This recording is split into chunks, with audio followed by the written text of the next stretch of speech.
everyone, I'm Sarah Sach, and welcome to Friday Fun with Sarah.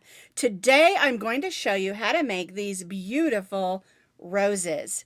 You can make them as a rose bud or a big flowering rose blossom. Now the blossom measures about 6 inches across, and the little rosebud measures about 2.5 inches across. The truth of the matter is, though, you can make it as big as you want or as small as you want. And of course, I'll give you all those instructions as we go along. Now, these are nice and big and puffy roses because we did use a bulky number 5 yarn. And I'll explain to you what you can do if you want them to be a little bit smaller when we get a little farther on in the video.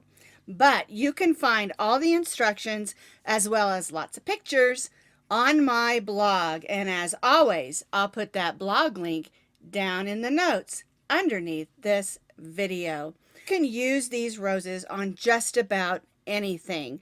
I have it on a hat here. This is one of my bulky beanie hats that's one of my favorites. And I can put that big rose on there, or I can put a couple of rose buds. It doesn't matter. You can put it on a bag, on a scarf, on a blanket. You can make a wall decoration. There's tons of things that you can do with these roses. And it's a great way to use up some of your leftover yarn scraps in your yarn stash. So to make a rosebud or a big rose blossom, you're of course going to need some yarn.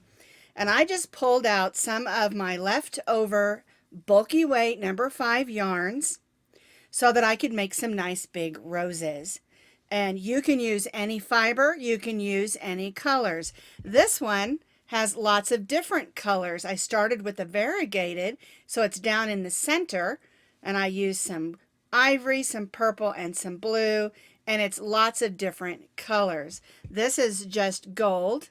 This one, of course, is just teal, and then this is a variegated. Isn't that beautiful? You'll see this yarn again when I do my cupcake hat.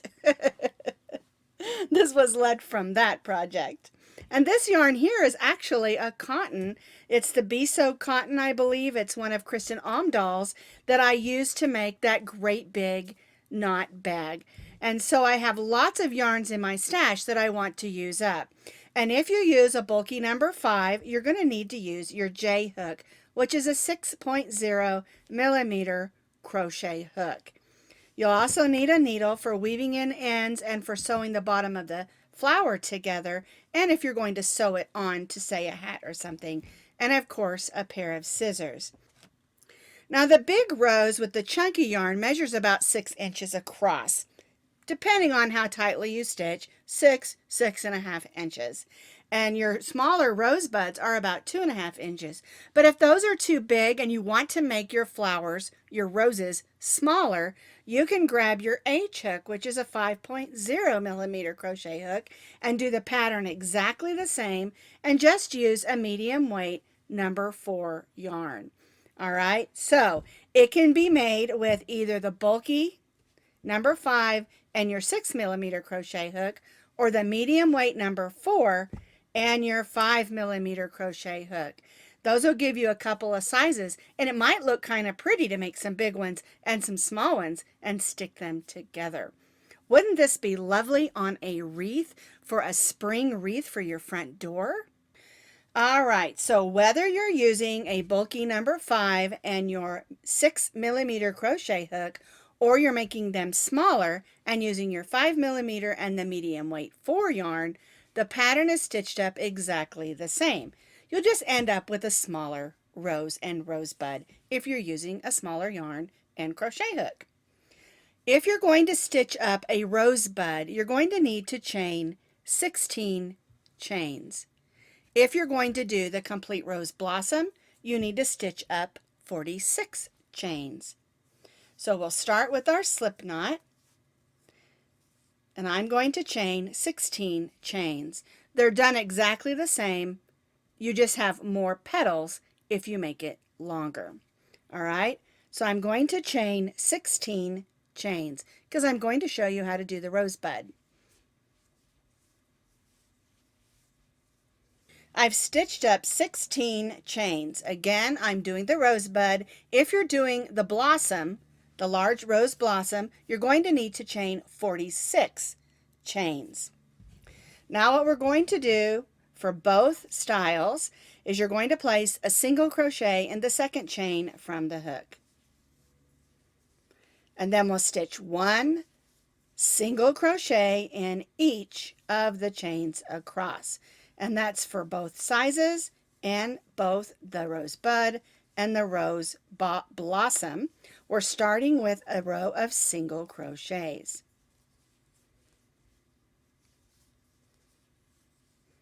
One single crochet in each of the chains across. I stitched a single crochet in each of the chains across, starting in the second chain from the hook. If you're doing the rosebud, you'll have 15 single crochets. If you're doing the blossom, you're going to have 45 single crochets. They're both stitched the same. We're just going to have less stitches with the bud and more with the blossom. All right, now we're going to chain 4. 1, 2, 3, 4, and we're going to turn. We're going to double crochet in the same stitch, which is the first stitch, as that chain 4.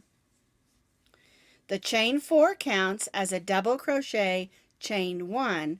Then we double crocheted in that first stitch. Now we're going to skip the next stitch and stitch a V-stitch in the next stitch. And our V-stitch is a double crochet, chain 1, and double crochet. And this is where we'll be placing our petals on our next row, is in the V-stitches.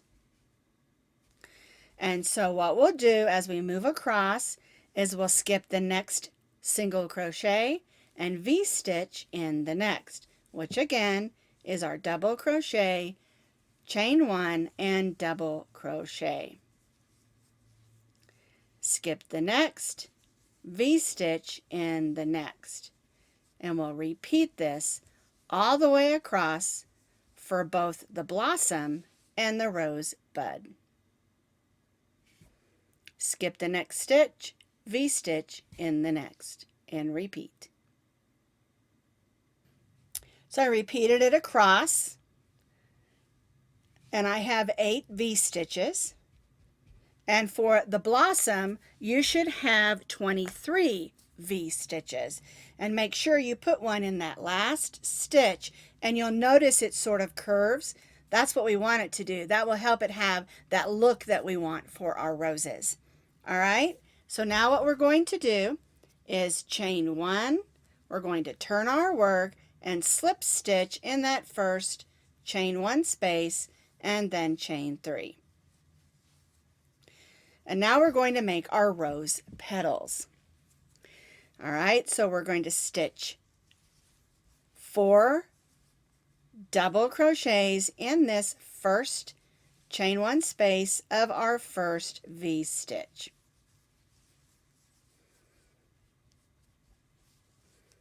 Need one more.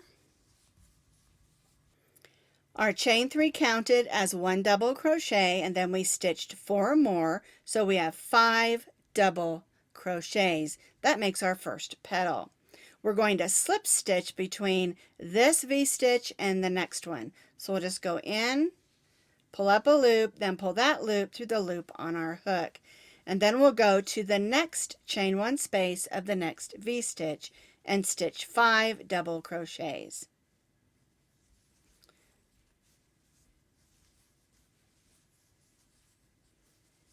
There's 3. Whoops. There we go. 4 and 5. And there's our next rose petal. We'll slip stitch in between the 2 V-stitches and then stitch 5 double crochets in the next chain 1 space of that next V-stitch.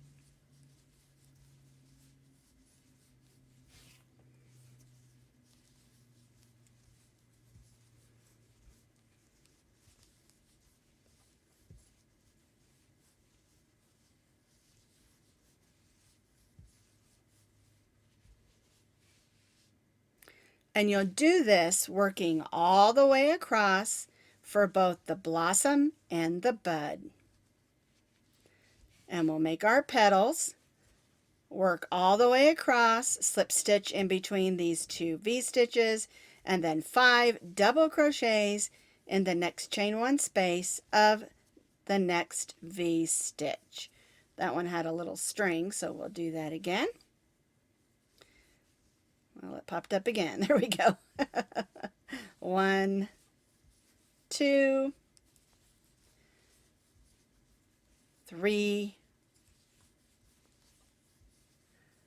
4, and 5 double crochets and slip stitch in between.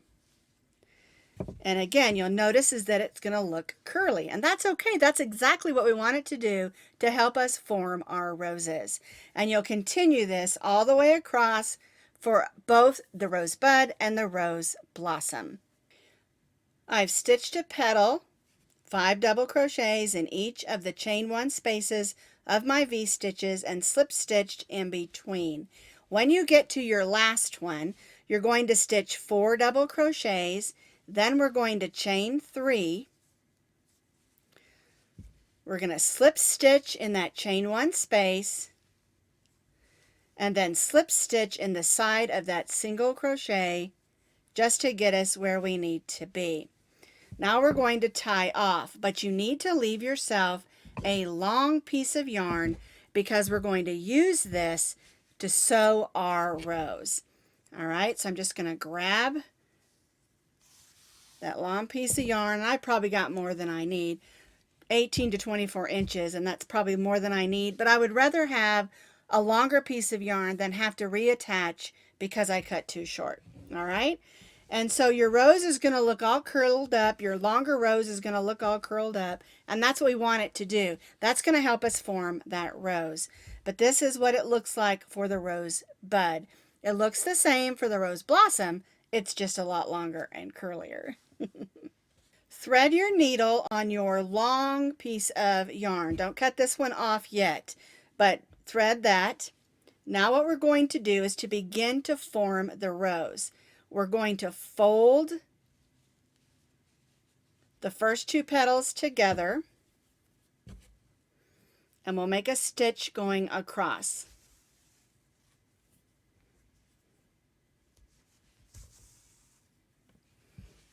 All right, and so what we're going to be doing is as we roll the rose up, we're going to be stitching at the bottom. And that's why that row of single crochets was very important. All right, so now we're just going to roll it again. And it doesn't have to be even like petal to petal. You want it to be just a little off, because if it's even, it will look too much like not a real rose. All right, so I'm going to curl that in. I'm going to bring that like that. And then I'll go across those petals at the bottom and make a couple of stitches. I usually do 2. And so as you work, you'll continue to roll. I usually roll 1, then 2. And then we'll go across those stitches and stitch 1 and 2. I do try when I'm stitching this to grab all the way through so the center doesn't come out. All right. Now, with the big blossom, you're going to be doing a lot more. You'll just continue to go, roll it a couple of rows, and stitch the bottom. This one is the flower bud or rose bud, and so I'm not going to have as many rolls. Okay, so with the big one, you'll continue to roll until you come to your last petal.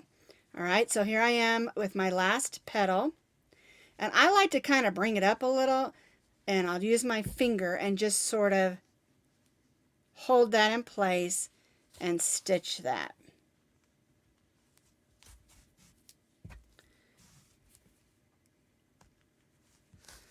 Okay, and then I'll just work back down. You notice I'm making nice big stitches because I want my rosebud to be nice and tight.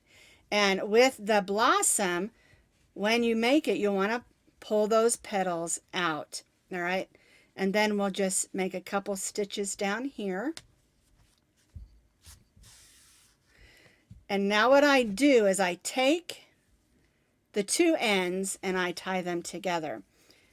Just like this. It's going to make it nice and tight and secure.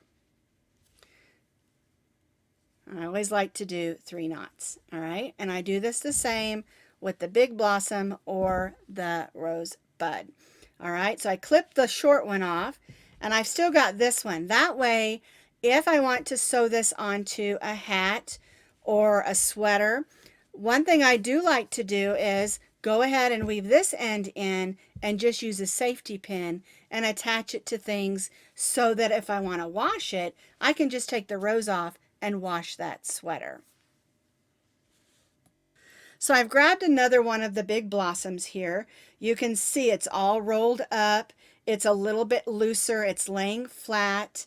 I've attached it here. Here is my 2 strings here. I need to cut those off. And there we go.